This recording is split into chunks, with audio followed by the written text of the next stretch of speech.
নমস্কার, আমি doctor professor Arindam সরকার বলছি কলকাতা অত্রি ক্লিনিক থেকে। আজকে আমরা গাইনিকোমেশিয়া অর্থাৎ ছেলেদের ব্রেস্ট এনলার্জমেন্ট নিয়ে কিছু ডিসকাস করব। প্রথমে হচ্ছে গাইনিকোমেশিয়া কেন হয়। ইদানিং আমরা যেটা দেখি, ইয়াং এজ অর্থাৎ 18, 20, 22 বছরে ছেলেদের মূলত সেডেন্টারি হ্যাবিটস অর্থাৎ সময়তে কম্পিউটার বা মোবাইল নিয়ে বসে থাকা, অ্যাক্টিভ গেম এগুলো যেহেতু কম হয়, সুইমিং বা ফুটবল ক্রিকেট ইত্যাদি খেলা, যার ফলে বডি ওয়েট বেড়ে যায় এবং শরীরের ফ্যাট কন্টেন্টটা অনেক বেড়ে যায়। সেই জন্যে গ্রেড 1, গ্রেড 2 গাইনিকোমেশিয়া প্রায়ই দেখা যায়। এছাড়া যারা বডি বিল্ডিং করে তারা অনেকটা ফ্যাট রিডাকশন বডি বিল্ডিং করে লুজ করার পরেও কিন্তু কিছুটা রেজিস্ট্যান্ট ফ্যাট ব্রেস্টের উপর থেকে যায়, যেটা কিনা কিছুটা প্রমিনেন্স করে নিপল এবং এরিওলাতে, যেটাকে অনেকে পাফি নিপল বলে। এই সমস্ত প্রবলেম নিয়ে আসে। কেউ কেউ অনেকটা ওয়েট গেইন করার পরে হয়তো ডায়েট করে ওয়েট রিডিউস করলেন, এবার ওয়েট রিডিউস করার পরে আবার ব্রেস্টটা স্যাগ করে যায়। মেডিকেল প্রবলেম বা অসুখে দেখা যায়, কিন্তু সেগুলো কম। প্রবলেমটা হচ্ছে আমরা কেন করব। দেখুন, মূলত আজকাল যেটা কারেন্ট ড্রেস টাইপ প্যাটার্ন, সবাই একটু টাইট গেঞ্জি জাতীয় পোশাক পরেন বা শার্ট পরেন, তাতে যদি ব্রেস্টটা প্রমিনেন্ট থাকে তাহলে ন্যাচারালি স্কুল, কলেজ বা হস্টেলে ছেলেদের অসুবিধা হয়।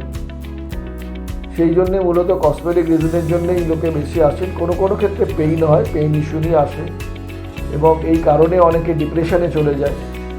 সেই জন্যে বাবা মারা পেশেন্টদেরকে বা ছেলে মেয়েদেরকে নিয়ে আসেন মূলত কারেকশানের জন্য। এই operation usually under general anaesthesia অর্থাৎ অজ্ঞান করে, অথবা আন্ডার সেডেশন বা লোকাল অ্যানেস্থেসিয়াতেও করা যায়। কত বড় গাইনিকোমেশিয়া অর্থাৎ সাইজ অনুযায়ী আমরা grade 1, grade 2, grade 3, A, B, C ইত্যাদি বলি। মূলত সার্জারিটা গ্রেড 2A অথবা বিতে করা হয়। গ্রেড 1 ইউজুয়ালি এক্সারসাইজে কমে যায়। একটা বড় ইস্যু হচ্ছে যে কতটা স্কার এবং কতটা থাকতে হয় পেশেন্টকে, কত সময়। স্কারটা অলমোস্ট মিনিমাল। আমরা লাইপোসাকশনের জন্য দুটো ছোটো পোর্ট বগলের তলায় সাইডে করা হয়, সেইগুলো দিয়ে লাইপোসাকশন করে ফ্যাটটা রিমুভ করে দেওয়া হয়। তাহলে হয় কি, ব্রেস্ট ডিস্কটা অনেক ছোট হয়ে যায়।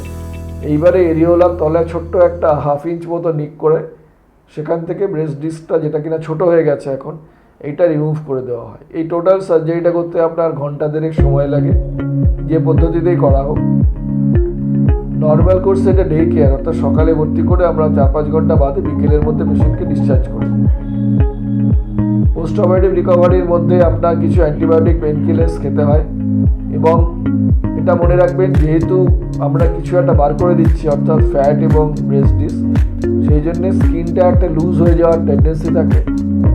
তখন একটা বেল্টের মতো প্রেশার গ্রামের চেস্টের ওপরে, বুকের ওপরে পড়তে হয়।